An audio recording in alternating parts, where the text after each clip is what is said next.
Laura. Haz el favor de alegrar un poco esa cara, gruñó mi marido sin apenas levantar la vista del mismo periódico que llevaba leyendo desde hacía 2 semanas. Cualquier otra persona habría dicho esa frase en un tono amistoso, o acompañada con una sonrisa reconfortante. Sin embargo, al venir de Adrián tan solo contenía desprecio.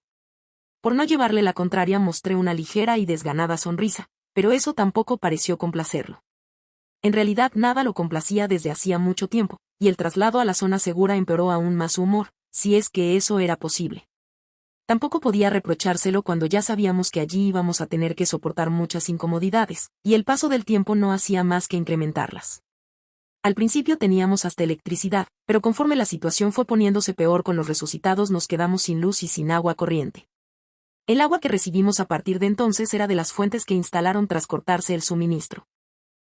Los militares dijeron que se había comenzado a apagar las centrales eléctricas del país al no poder garantizarse su correcto funcionamiento, y que la compañía que suministraba el agua fue abandonada por los pocos trabajadores que quedaban en ella. Por supuesto, aquello fue cuando aún nos informaban de vez en cuando de lo que ocurría afuera. En esos días llegaron las últimas personas a la zona segura. Todos los que habían decidido aguantar en sus casas a que se solucionara la cosa tuvieron que abandonarlas al quedarse sin agua y sin luz, y cuando por fin llegaban parecían refugiados de guerra. Muchos habían perdido a familiares y seres queridos en el trayecto, algunos incluso a toda su familia, y por las cosas que contaban del exterior, la situación allí fuera debía ser dramática. Yo misma había escuchado historias horripilantes de gente devorada viva, de calles abarrotadas de esos monstruos y de cómo el ejército dio por perdidos varios barrios de la ciudad. La conclusión a la que muchos llegaron después de escuchar esos sobrecogedores relatos era que la guerra contra los muertos vivientes estaba perdida. Los resucitados habían tomado la ciudad sin que nadie pudiera remediarlo. No todos los que lograban llegar a la zona segura después de vivir un infierno tenían la suerte de sentirse a salvo tras los muros que la rodeaban. Algunos llegaban heridos, incluso por mordeduras, y los militares los tenían que llevar directamente al hospital, pobrecillos. Ya sabíamos que los mordiscos contagiaban una terrible enfermedad, que además de ser mortal provocaba que al morir el enfermo resucitara como un caníbal descerebrado, así que no nos extrañaba si la mayoría de ellos no volvía a salir de allí, o que si lo hacían fuera en bolsas de plástico. Mi marido, mi hija y yo fuimos de los primeros en llegar a la zona segura. Cuando el ejército comenzó las evacuaciones, Adrián insistió en que nos fuéramos, y en cuanto el primer camión militar pasó por nuestro barrio nos marchamos con ellos. Me sorprendió mucho el hecho de que Adrián decidiera abandonar la casa con tanta facilidad. Siempre fue un hombre muy orgulloso, y hasta poco antes estuvo convencido de que en ella estaríamos a salvo. Incluso nos obligó a celebrar el Año Nuevo como si no pasara nada, y no dejaba de repetir que aquella crisis no era para tanto. Sin embargo, antes de que acabaran sus vacaciones de Navidad tuvo que reincorporarse al trabajo, y entonces cambió de opinión. Él era bombero, y los suyos, junto con la policía, los militares y otros cuerpos de emergencias, se las tuvieron que ver con los resucitados en primera persona cuando empezaron a ser un problema realmente grave. No quería ni pensar en lo que tuvo que ver para que un hombre como él se convenciera de que debíamos huir a un lugar más seguro. Después de Navidad los bomberos y la policía estuvieron trabajando coordinados con los militares, de modo que no fue una sorpresa para nadie que el ejército terminara tomando el control de la situación. De hecho, se esperaba algo así desde que comenzó el toque de queda y se declaró el estado de alarma en todo el país.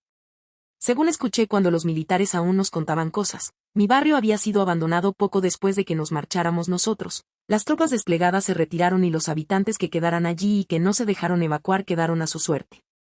Si no habían huido a la zona segura, como tantos otros, debían llevar casi 2 semanas sin luz y una sin agua, no quería ni pensar en ello. Aunque nos acompañaron algunos vecinos, nosotros 3 nos vinimos sin más familia. Adrián intentó contactar con su hermano antes de que se cortaran la mayoría de las comunicaciones, pero no pudo localizarlo, y eso lo enfadó tanto que terminó dándome una bofetada por insistirle en traer con nosotros a mis padres, que vivían en Cartagena. Tuvimos una discusión muy fuerte justo después de que naciera Susana, y desde entonces solo había podido hablar con ellos muy de cuando en cuando. La última vez que lo hice fue en Navidad, y no sabía qué pudo pasarles después. Cuando fui realmente consciente del peligro que suponían los resucitados le insistí una y otra vez en que los recogiéramos y los trajéramos con nosotros, pero se negó alegando que ellos estaban en Cartagena, y que nosotros teníamos nuestros propios problemas. Traté de hacerle ver que mis padres eran mayores, y no habrían sabido valerse por ellos mismos para trasladarse a una zona segura, pero él se siguió negando, hasta que se hartó y me hizo callar de un golpe.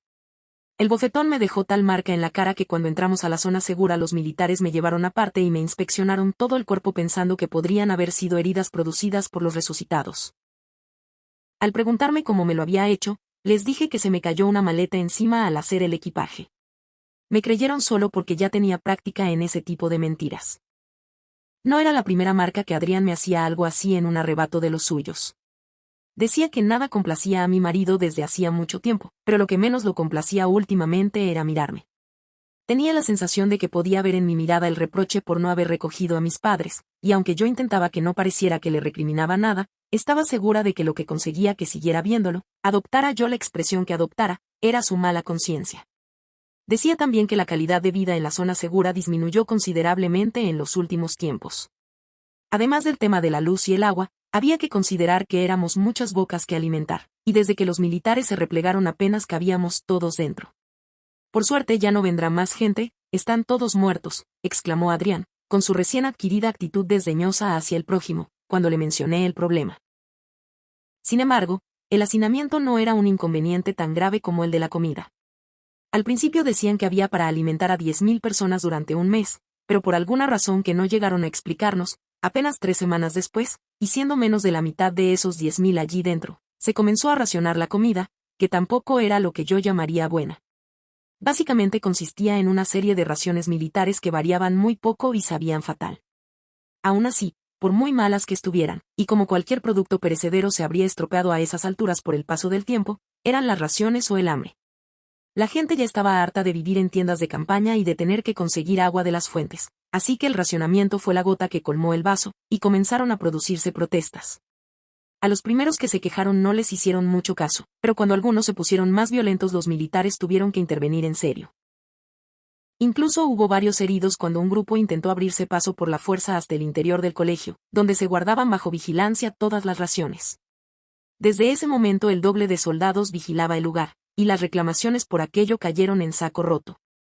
No parecía que los militares estuvieran respondiendo ante ninguna otra autoridad distinta a ellos mismos.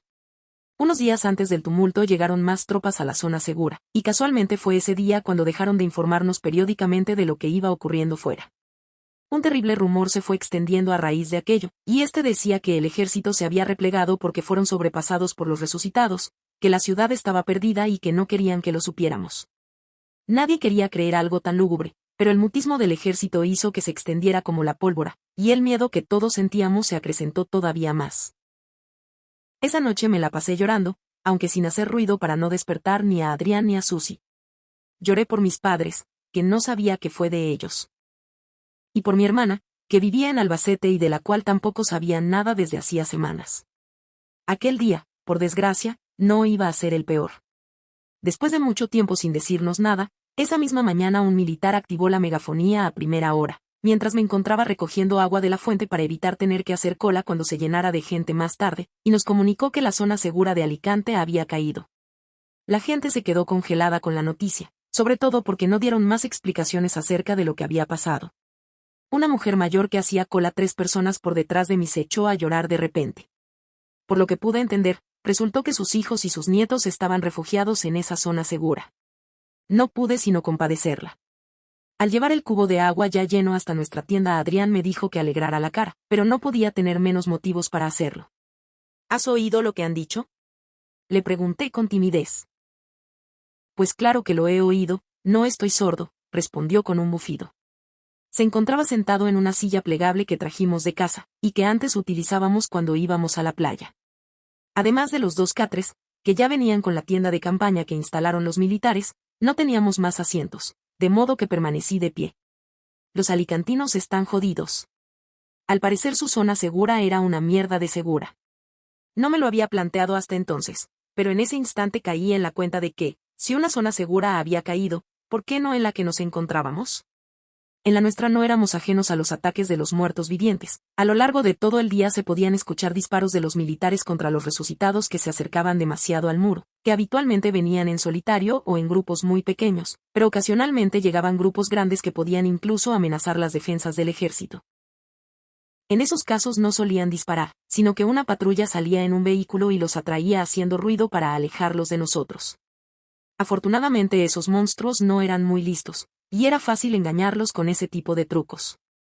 En una ocasión tuvieron que llevar a cabo medidas más drásticas. Unos días atrás hundieron el puente del hospital porque los vigías advirtieron que se acercaba una horda enorme de resucitados por la avenida de Pío Baroja. Aunque nosotros estábamos acampados en un colegio al lado de la condomina, la explosión sonó como si se hubiera producido a menos de 10 metros. Esa noche hubo muchos disparos contra los resucitados que atrajo el ruido de la demolición. Fueron tantos que empecé a pensar que habían encontrado la forma de pasar a través del río, y no pararon hasta bien entrada la mañana. Y también parece que los militares siguen siendo los únicos con electricidad, añadió Adrián con cierto resquemor.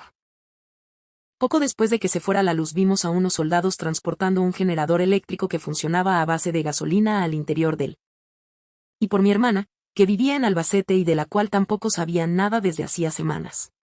Aquel día, por desgracia, no iba a ser el peor. Después de mucho tiempo sin decirnos nada, esa misma mañana un militar activó la megafonía a primera hora, mientras me encontraba recogiendo agua de la fuente para evitar tener que hacer cola cuando se llenara de gente más tarde, y nos comunicó que la zona segura de Alicante había caído. La gente se quedó congelada con la noticia, sobre todo porque no dieron más explicaciones acerca de lo que había pasado. Una mujer mayor que hacía cola 3 personas por detrás de mí se echó a llorar de repente. Por lo que pude entender, resultó que sus hijos y sus nietos estaban refugiados en esa zona segura. No pude sino compadecerla. Al llevar el cubo de agua ya lleno hasta nuestra tienda, Adrián me dijo que alegrara la cara, pero no podía tener menos motivos para hacerlo. ¿Has oído lo que han dicho?, le pregunté con timidez. Pues claro que lo he oído, no estoy sordo, respondió con un bufido. Se encontraba sentado en una silla plegable que trajimos de casa, y que antes utilizábamos cuando íbamos a la playa. Además de los 2 catres, que ya venían con la tienda de campaña que instalaron los militares, no teníamos más asientos, de modo que permanecí de pie. Los alicantinos están jodidos. Al parecer su zona segura era una mierda de segura. No me lo había planteado hasta entonces, pero en ese instante caí en la cuenta de que, si una zona segura había caído, ¿por qué no en la que nos encontrábamos? En la nuestra no éramos ajenos a los ataques de los muertos vivientes. A lo largo de todo el día se podían escuchar disparos de los militares contra los resucitados que se acercaban demasiado al muro, que habitualmente venían en solitario o en grupos muy pequeños, pero ocasionalmente llegaban grupos grandes que podían incluso amenazar las defensas del ejército. En esos casos no solían disparar, sino que una patrulla salía en un vehículo y los atraía haciendo ruido para alejarlos de nosotros. Afortunadamente esos monstruos no eran muy listos, y era fácil engañarlos con ese tipo de trucos. En una ocasión tuvieron que llevar a cabo medidas más drásticas. Unos días atrás hundieron el puente del hospital porque los vigías advirtieron que se acercaba una horda enorme de resucitados por la avenida de Pío Baroja. Aunque nosotros estábamos acampados en un colegio al lado de la condomina, la explosión sonó como si se hubiera producido a menos de 10 metros. Esa noche hubo muchos disparos contra los resucitados que atrajo el ruido de la demolición. Fueron tantos que empecé a pensar que habían encontrado la forma de pasar a través del río, y no pararon hasta bien entrada la mañana. Y también parece que los militares siguen siendo los únicos con electricidad, añadió Adrián con cierto resquemor. Poco después de que se fuera la luz vimos a unos soldados transportando un generador eléctrico que funcionaba a base de gasolina al interior de él. Gritándome, y ellos vivían en la tienda de al lado, así que estaba segura de que lo habrían escuchado alguna vez, incluso era posible que supiera que me pegaba de vez en cuando. De modo que no me gustaba que me sonriera porque el único motivo por el que lo hacía era por compasión. Le devolví la sonrisa, pero solo durante un par de segundos. Yo no tenía por qué sonreír, y tampoco tenía ganas de fingir. Hola, saludó, y me puso la mano sobre el brazo en un gesto afectuoso. Debía tener como 20 años más que yo, por lo que calculaba que ya había cumplido los 50. Su pelo rizado lucía algunas canas, y cuantos más días pasaba en la zona segura, lejos de cremas y maquillaje, más se le notaban las patas de gallo. No te he visto desde ayer. Estaba ocupada con la niña, y ordenando un poco la tienda, me excusé. Aquello era cierto, aunque tenía la sensación de que, si mis sospechas de que sabía todo lo que ocurría entre Adrián y yo eran ciertas, lo iba a utilizar en mi contra. Alicia tenía por costumbre lanzarme indirectas más o menos sutiles sobre el asunto. Suponía que con la esperanza de que me viniera abajo y terminara contándoselo. Empezó así unos días atrás, cuando me dijo que su marido estaba mucho más arisco desde que estaban en la zona segura, e intuí con facilidad por dónde iban los tiros. Era consciente de que lo hacía con buena voluntad, por ayudarme, pero me resultaba muy molesto, de modo que decidí no darle otra oportunidad y cambiar de tema. ¿Has escuchado lo de Alicante?, ¡Qué horror! Exclamé sabiendo que ese tema no podía ser eludido con unas meras palabras de cortesía. ¿Y que lo digas? Asintió ella con gravedad. La sonrisa se le borró de la cara inmediatamente. ¿Sabes cuánta gente había allí? Dicen que casi 10.000, y que podrían haber muerto todos. Mira, no quiero ni pensarlo. Yo tampoco quería pensarlo, pero había sacado el tema para eludir otro en el que prefería pensar aún menos. Más que toda esa pobre gente muerta me inquietaba lo que nos podía llegar a pasar a nosotros, y no supe por qué, pero compartí mis temores con ella, supongo que porque era la única persona con la que podía hablar allí. Susie era demasiado pequeña para esas cosas, y Adrián hacía mucho que no era adecuado para hablar de nada. Me da un poco de miedo. Por nosotros, quiero decir, confesé.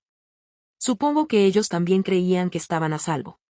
No seas pesimista, mujer. Replicó ella, que volvió a sonreír como antes, o quizá de forma un poco más sincera. Eso ha sido un hecho aislado. ¿Algún fallo en la vigilancia, o en los muros? Espero que sí. Había zonas seguras en casi todas las ciudades del país y, salvo Alicante, no teníamos noticia de que ninguna más hubiera tenido problemas. Un día antes de que empezaran a racionar la comida dijeron que se produjeron enfrentamientos importantes contra los resucitados en las zonas seguras de Madrid y Barcelona, pero al no contarnos nada más al respecto todos supusimos que lo tenían controlado. No era algo raro, también en nuestra zona segura había enfrentamientos ocasionales contra grupos especialmente grandes de muertos vivientes, y siempre acababan matándolos. No hay nada que temer, me aseguró Alicia. ¿Has visto alguna vez un resucitado trepar un muro? Aquí no pueden entrar. Discúlpame, pero tengo que buscar a Susie, la interrumpí al recordar por qué salí de la tienda, y antes de que alcanzara a decir nada más ya me había dado la vuelta y me dirigía hacia la zona de arena, donde suponía que estaría mi hija. Ella murmuró un hasta luego antes de meterse en su tienda. En el fondo solo quiere ayudarme, pero no puede ayudarme, y no quiero que lo haga, me dije a mí misma. No soportaba sentirme como una víctima. Encontrar a los niños no era difícil, ni siquiera entre tanta gente. Solo había que seguir el ruido de los gritos para dar con ellos. En cualquier otra situación hubiera dado penita verlos. Los críos ensuciaban a un ritmo mucho mayor del que disponíamos en la zona segura para limpiarnos, y sin duchas ni lavadoras, parecían los hijos de un grupo de mendigos. Sin embargo, tal y como estaban las cosas, había que dar gracias a Dios porque estuvieran vivos. Yo las daba todos los días, al menos, y a partir de entonces también las daría por no haber sufrido nosotros el destino de la gente de Alicante. Mi hija Susana apenas tenía 4 años, había heredado mi pelo castaño, pero tenía los ojos marrones y el mentón de su padre. Se encontraba en un rincón entre los muros del colegio y una fila de tiendas de campaña junto a otras niñas, jugando con unos juguetes viejos que lograron juntar entre los que cada una trajo de su casa y lo que los militares encontraron dentro del colegio. No me vio llegar, pero cuando la llamé por su nombre se puso en pie enseguida y vino hacia mí corriendo. La ropa que llevaba estaba tan sucia que en otras circunstancias la habría tirado a la basura directamente.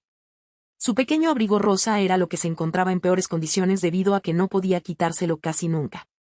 Era invierno, hacía frío y vivíamos prácticamente en la calle porque el interior de las tiendas de campaña no proporcionaba demasiada protección contra el frío. Apenas era una tela verde que solo servía para tener un mínimo de intimidad, y en las noches más gélidas, cuando las mantas no eran suficientes, teníamos que dormir con los abrigos puestos. ¿Qué te has hecho en la rodilla? Le pregunté. Llevaba en los vaqueros un raspón que no tenía antes. Me miró con un poco de miedo porque sabía que le tenía dicho que cuidara la ropa. No teníamos demasiada de recambio. Me he caído, se justificó, y dirigió la mirada hacia sus zapatos. Eran unas zapatillas de deporte blancas, aunque con el paso del tiempo se volvieron negras de la suciedad que habían acumulado. Una de las cordoneras estaba desatada. Aún no sabía atarse ella sola. Ten más cuidado, cariño, ya sabes que no tenemos más ropa, le dije antes de agacharme a hacerle el nudo. Ella se sorbió los mocos, pero no dijo nada. Una vez con las cordoneras atadas volví a la tienda con ella de la mano dando trompicones. En uno de los saltitos casi se cae al suelo, y así habría sido si no la hubiera estado sujetando, pero cuando la ayudaba a enderezarse me fijé en que un par de soldados salían de nuestra tienda. El corazón me dio un vuelco pese a no tener ni idea para qué habían ido allí.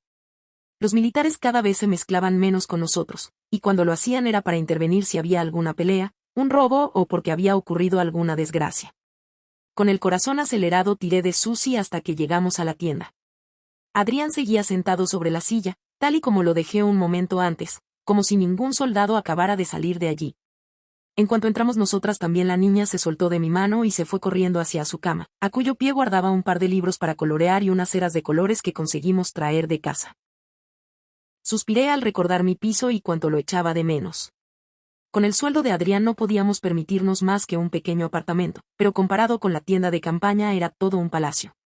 Al menos poniendo una estufa en el salón podías entrar en calor, y mi hija tenía su propia habitación. En realidad, tenerla constantemente al lado tenía también sus cosas buenas, porque la frase delante de la niña no me había salvado muchas veces de los golpes y las broncas de Adrián, y allí estaba siempre delante. Sin embargo, lo que más echaba de menos eran los cuartos de baño. A falta de ellos utilizábamos unos retretes portátiles para los que siempre había que hacer cola, especialmente en los de mujeres. Utilizaban agua sacada del río, que no era la más limpia, pero que al menos no se acababa. «Habéis tardado mucho», protestó mi marido dejando el periódico en el suelo. Me senté en el borde de la cama y no hice ninguna pregunta sobre los militares. Si le habían dado alguna mala noticia, recordárselo solo lo enfadaría. Supuse que me lo explicaría cuando considerara que era el momento. «Lo siento, me ha distraído Alicia», me disculpé con un tono lo más neutral que pude. «No me gusta esa mujer, no deberías hablar con ella», dijo con un gesto torvo mirando a Susie, que abrió el libro y comenzó a pintar en él ajena a nuestra conversación. Asentí sumisa por no llevarle la contraria. Era lo mejor. «¿Te has roto los pantalones?», le dijo a la niña. Ella levantó la vista y dejó de colorear. «Dios, por favor, que no tenga que intervenir», recé para mis adentros. «Me he caído», se excusó ella, que agachó la mirada esta vez no hacia sus zapatos, sino a su libro de dibujos. Esperaba que ese gesto de arrepentimiento que le sirvió conmigo sirviera también con su padre, pero él se puso en pie tan de repente que ambas dimos un respingo por el susto. Se acercó y la agarró del pantalón para observar más de cerca la rosadura. «Ya te explicó tu madre que no teníamos más ropa». «Mírame a la cara», le ordenó con brusquedad. Con el paso del tiempo había aprendido a distinguir su tono agresivo del que yo llamaba agresivo peligroso, que significaba que podía acabar con algún golpe, y por el momento solo estaba echándole una regañina. Susie levantó la vista con gesto arrepentido, pero sin asustarse. Ella no tenía tantos motivos para temerlo como yo. «Ya te dijo que no teníamos más ropa», repitió. «Lo siento, papá, me caí», repitió a su vez ella. Sus ojos empezaron a brillar como anticipo de que estaba a punto de echarse a llorar, y al final tuve que intervenir porque no quería que la hiciera llorar por esa tontería. «Solo es una niña, los niños se rompen la ropa todo el tiempo», murmuré. Inmediatamente se giró hacia mí, y yo sí que sentí miedo. Aunque sabía que no me haría nada delante de nuestra hija, solo tenía que esperar a que saliera o se fuera a dormir. Si rompe la ropa terminará vestida como una pordiosera. Dijo muy despacio, como si yo fuera demasiado idiota para entenderlo. «Pronto no habrá ropa, ¿sabes? Ni comida, ni nada». Resultó evidente que la mención a la comida se le había escapado, porque en cuanto cayó en la cuenta de lo que acababa de decir perdió toda su agresividad y casi pareció mostrar arrepentimiento por haberse ido de la lengua. «¿Ni comida? ¿Era eso lo que decían los militares que han venido?», le pregunté de sopetón. El instinto me decía que algo iba mal, no algo relacionado con la comida, sino con él, con Adrián, pero no sabía qué. La pregunta lo pilló tan desprevenido que durante un segundo no supo qué responder. Susie alternaba su mirada entre nosotros con infantil curiosidad sabiendo que se había librado de la bronca, y antes de contestarme su padre volvió a sentarse. «Venían a pedir ayuda», confesó abatido. «¿Ayuda?», repliqué. No sabía qué clase de ayuda podían necesitar los militares de él o de cualquiera. Eran ellos los que tenían armas, y nosotros solo ropa cada vez más rota. Se tomó su tiempo para contármelo, pero no insistí. Lo notaba genuinamente preocupado, y lo había visto muy pocas veces así porque solía creerse capaz de poder con todo lo que se le pusiera por delante. Esa fue una de las cosas que me atrajeron de él cuando lo conocí. Verlo preocupado era tan raro como ver a un muerto resucitar, pero así estaban las cosas. Pues, por lo visto, queda poca comida, y los ataques de los resucitados son cada vez más frecuentes, me explicó con apatía. Lo que decía era cierto. Si bien no habíamos sufrido un verdadero ataque desde hacía unos días, cada vez era más frecuente escuchar alguna ráfaga de disparos dirigida a matar a un grupo de muertos especialmente molesto. Un soldado nos dijo una vez que se debía a que había demasiada gente en la zona segura, y esos seres de alguna forma se veían atraídos por los vivos. Tras mucho cavilar, Llegué a la conclusión de que eso solo podía deberse a que no quedaba gente viva en otro sitio. Necesitan a todos sus hombres protegiendo los muros. Muchas patrullas que salieron en busca de provisiones no han regresado. Entre desertores y los que han caído por los reanimados no pueden prescindir de nadie, así que quieren enviar a varios grupos a conseguir comida y medicamentos. No envían a cualquiera, han venido a pedírmelo a mí porque soy bombero. Dicen que van a enviar también a policías y a gente de protección civil. Me estremecí al comprender que lo iban a enviar fuera, a una ciudad fantasma llena de muertos andantes que mataban con sus mordiscos y se comían viva a la gente. ¿Y si le pasaba algo? ¿Y si no volvía nunca? ¿Quién iba a protegernos a Susie y a mí? Durante menos de lo que dura un segundo hubiera jurado que la idea de verlo fuera me resultaba tentadora, pero lo desdeñé como una locura. Adrián estaba muy lejos de ser un hombre agradable, puede que incluso lo temiera y me hiciera daño de vez en cuando, pero era un hombre fuerte, y durante toda la crisis de los muertos vivientes no hizo más que protegernos a las dos. Si lo perdía me quedaba yo sola contra el mundo, y eso me daba más miedo que las broncas y los golpes. ¿Y qué vas a hacer? Me adelanté hasta quedar sentada en el mismísimo filo de la cama. Salimos mañana por la mañana, contestó fingiendo que no estaba tenso. Algo sencillo, ir a la avenida 1 de Mayo, bajar por el único puente que queda por el que puede pasar un camión y cargarlo en el hipermercado. Los militares dicen que no debería haber ningún peligro, solo están comprobando que pueden enviar civiles fuera para repetirlo en misiones futuras. Pues para no haber ningún peligro estás bastante asustado, pensé conforme el resentimiento se fue apoderando de mí. No hay ningún peligro, dijo, pero no para tranquilizarme a mí o a su hija, sino para convencerse a sí mismo.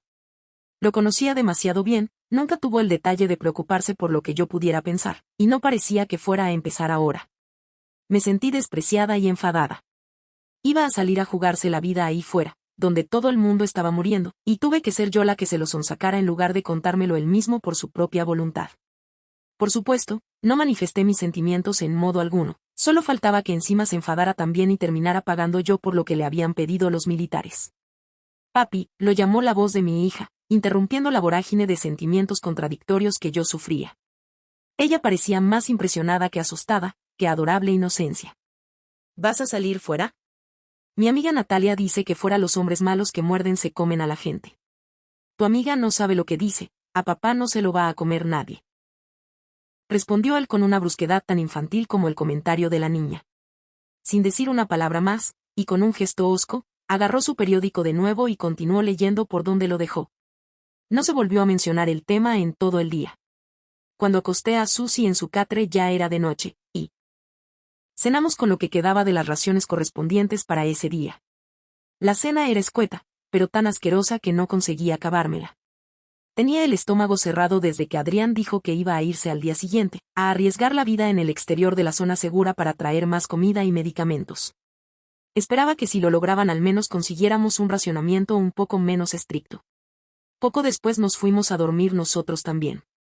Era temprano, tan solo las 10:30 de la noche, pero había poco que hacer allí una vez desaparecida la luz solar. Aún de haber tenido libros, no habríamos podido leerlos, y a primera hora de la mañana la luz entraría por las rendijas de la tienda, por las que también se colaba el frío invernal, y nos despertaría. Si querías dormir un número de horas adecuado no podías trasnochar demasiado. ¿Está durmiendo?, me preguntó en un susurro Adrián cuando estuvimos bajo las mantas. Se refería a Susie, y aunque no podía verle la cara para comprobarlo, sí que escuchaba su respiración tranquila y acompasada debido a que apenas había 1,5 metros entre catre y catre. Sí, respondí con desgana. Ya sabía por qué lo preguntaba, y cuando una mano subió hasta uno de mis pechos y la otra bajó hasta meterse por debajo mis pantalones estuve segura. Con agilidad me desabrochó el sujetador, y al mismo tiempo empezó a bajarme los pantalones. Ya lo habíamos hecho antes en esa tienda, y sabía ser silencioso para no despertar a la niña.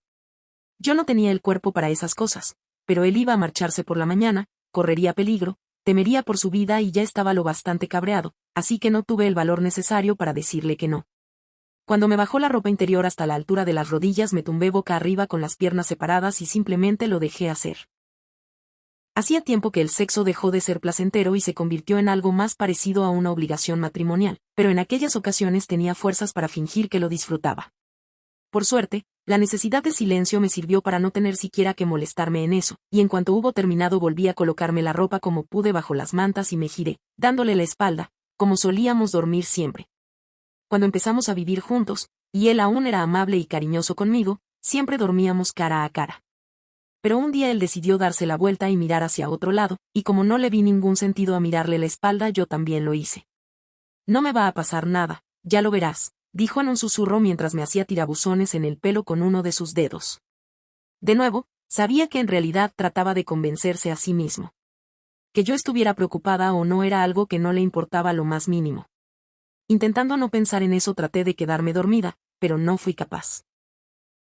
Él, sin embargo, se durmió tan solo unos minutos más tarde. Cuando comencé a escuchar sus ronquidos me levanté de la cama silenciosamente, y echándome el abrigo. Por encima me dirigí hacia la salida de la tienda, dispuesta a tomar un poco el aire. Necesitaba poner orden a mis sentimientos, porque al escucharlo tranquilizarse a sí mismo de nuevo se me pasó por la cabeza una idea que me daba más miedo que cualquier muerto caníbal. No me atrevía ni a pensar en ella estando al lado de Adrián, pero en el patio del colegio incluso tuve el valor de susurrarla, aunque nadie podría haberla escuchado de lo bajito que lo hice. Ojalá si te pase algo, murmuré con resentimiento. Por un segundo me dio igual estar sola y que no hubiera nadie que nos protegiera a mi hija y a mí. Sabía que nos las apañaríamos, que encontraríamos a alguien mejor que él. Un escalofrío me recorrió toda la espalda, pero no tenía nada que ver con el viento helado que se movía entre las silenciosas y oscuras tiendas de campaña. Miré hacia el muro que rodeaba la zona segura y vi que por él caminaba un soldado haciendo la ronda. Al otro lado solo había una ciudad llena de muertos. Ojalá te mueras allí fuera. Ojalá no vuelvas nunca. Por la mañana, me desperté con mucho sueño porque apenas pude dormir en toda la noche. Me sentía terriblemente mal por ese momento de debilidad, o quizás de valor, en el que le deseé la muerte a mi marido. No era nada propio de mí desearle mal a nadie, y mucho menos a Adrián. Sin él, ni Susie ni yo habríamos llegado a la zona segura, donde estábamos a salvo de los peligros a los que ahora él iba a enfrentarse por el bien de toda la comunidad. La mañana era bastante fría, la tela de la tienda estaba gélida cuando la abrí para salir y al respirar se formaban grandes nubes de vaho.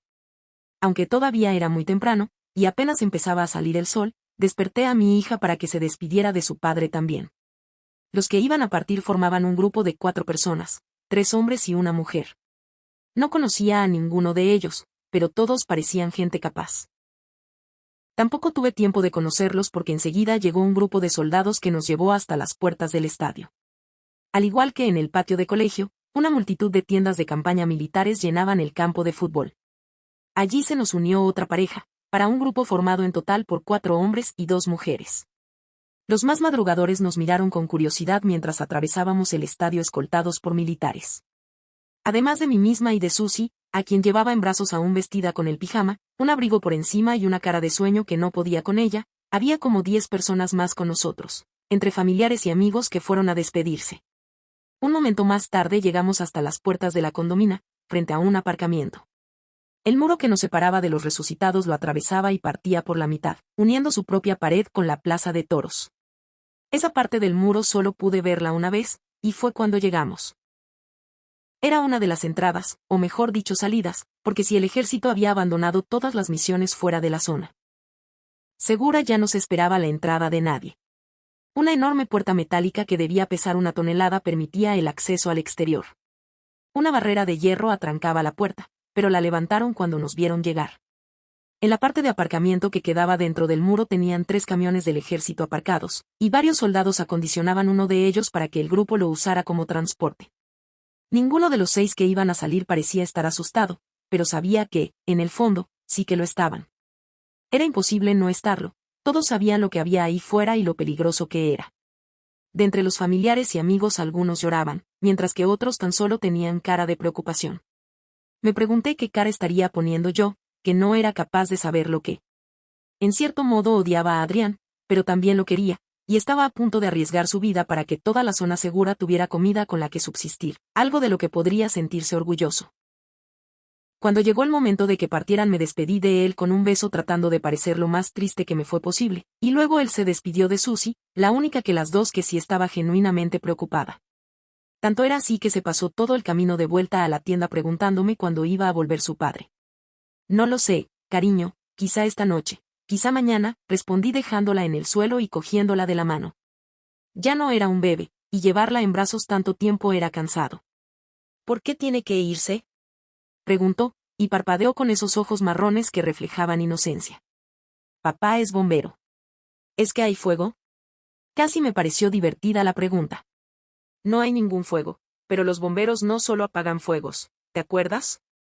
Hacía unos meses, antes de que comenzara todo el asunto de los resucitados, hubo un derrumbamiento de un edificio, y Adrián y sus compañeros tuvieron que ir a rescatar a la gente que quedó atrapada entre los escombros. Ese día le tuve que explicar a Susie que los bomberos hacían algo más que apagar fuegos. Ella pareció recordarlo, pero se le juntó con un bostezo y se olvidó del tema. Tengo sueño, protestó tironeándome de la mano. Ahora cuando lleguemos a la tienda te duermes un ratito más, le dije. En otras circunstancias no la habría despertado tan temprano, sin embargo, Adrián iba a salir del único lugar a salvo de esos seres monstruosos, y bien podía ser la última vez que viera a su padre. Cuando llegamos a la tienda de campaña, Alicia y su marido estaban ya despiertos, sacando desperdicios del interior de su tienda y echándolos en un canasto que tenían fuera para luego llevarlos a los contenedores donde se tiraba la basura. No tuve tiempo para pensar en ello, pero se me ocurrió que Alicia querría aprovechar que Adrián no estaba para sonsacarme información que no le incumbía. No había cosa que me apeteciese menos en esos momentos. Lo saludé y entré en la tienda para dejar a Susie en su cama. No le llevó ni 2 minutos volver a dormirse. Ya un sueño que tenía, pero apenas pude quitarme los zapatos cuando Alicia se asomó por la puerta de la tienda con su habitual sonrisa. Al parecer, no me iba a librar de ella con tanta facilidad. Espera, ahora salgo, le susurré señalándole a mi hija, que ya dormía a pierna suelta, mientras me volvía a calzar. Al menos, como su padre no estaba, si la conversación se volvía incómoda podría entrar a la tienda de nuevo con la excusa de no dejarla sola. ¿Qué tal? ¿Cómo estás? Fue lo primero que me preguntó cuando salí, y volvió a agarrarme de forma amistosa del brazo. Bien, respondí con cierta indiferencia. No sabía muy bien a qué venía esa pregunta, nos habíamos visto el día anterior. Bien, replicó atónita. Tu marido acaba de marcharse de la zona segura. Si mi Ricardo estuviera ahí fuera estaría hecha un manojo de nervios hasta que volviera. Bueno, ya sabes, un poco inquieta, maticé en un intento de corregir mi error. La pregunta claro que tenía razón de ser. Cualquier esposa estaría aterrorizada solo de pensar en tener a su marido ahí fuera. Tonta de mí. Pero bien, Adrián sabe cuidarse, no le va a pasar nada. Dios no lo quiera. Exclamó en un tono en el que me pareció percibir algo de sarcasmo. No sabía lo que querría Dios, del mismo modo que tampoco sabía lo que quería yo. ¿Cómo se lo ha tomado la niña? De momento bien, está durmiendo. Es muy pequeña, no entiende lo que está pasando. ¿Por qué no os venís hoy a comer las dos con nosotros? Me propuso. No tenía ninguna gana de hablar con nadie, de hecho, estaba tentada de echarme a dormir yo también, pero nunca me gustó estar sola, y la perspectiva de permanecer en la tienda de campaña con la única compañía de una niña de 4 años tampoco me resultaba atractiva. Sí, vale, ¿por qué no? Accedí. Supuse que, estando con Susie, no intentaría indagar sobre el comportamiento de Adrián, de modo que no había ningún problema. Vale, entonces os veo luego, a la hora de comer. Dijo antes de darme un apretón en el brazo y volver a su tienda. Yo volví a la mía, cerré por dentro, y me tumbé al lado de mi hija. El sol ya había salido del todo, y por culpa de la claridad sabía que no sería capaz de dormirme de nuevo, pero se estaba muy a gusto allí tumbada, escuchando su respiración mientras dormía ajena a mis preocupaciones y a las de su padre, que sin duda ahora eran mayores aún. Tenía la sensación de estar cometiendo un error. Adrián me dijo que no quería que hablara con Alicia, y en cuanto se dio la vuelta quedé para comer con ella. Si una vez de vuelta se enteraba seguro que se enfadaría, pero tampoco podía pretender que me quedara sola y desamparada allí hasta que él volviera. Además, si Dios era misericordioso, tal vez no lo hiciera nunca.